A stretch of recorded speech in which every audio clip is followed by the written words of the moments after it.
હમણાં એક છોકરી બરોબર નવું જોણ નક્કી કર્યું, એટલે જોણ નક્કી કર્યું એટલે બરોબર સાસુ સસરા જે બેઠા હતા ને એટલે ઓલી છોકરીને પૂછ્યું કે બેટા તમને શું આવડે છે? એટલે ઓલી છોકરીએ કીધું કે મને લાપસી આવડે છે, મને રોટલા આવડે છે, રસોઈ કરતા આવડે છે, મને ઘરની સાફ સફાઈ કરતા બધી વસ્તુ આવડે છે, મને આરતી આવડે છે, પૂજા આવડે છે, મને સ્તુતિ આવડે છે. એટલે કે વાહ, ઓલા સાસુ સસરા બે ખુશ થઈ ગયા હોય કે કેવી સારી આપણને સંસ્કારી વહુ મળી કે એને બધું આવડે છે. એટલી સંસ્કારી વહુ મળી. થોડોક સમય ગયો એટલે પછી દીકરીને પૂછ્યું કે બેટા તમને બધું આવડે એ તો વાત બરોબર છે, પણ તમે સ્તુતિ કોઈ દી ગાય તો નહીં?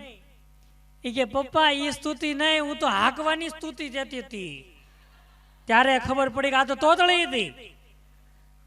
હા, અને બાઈઓ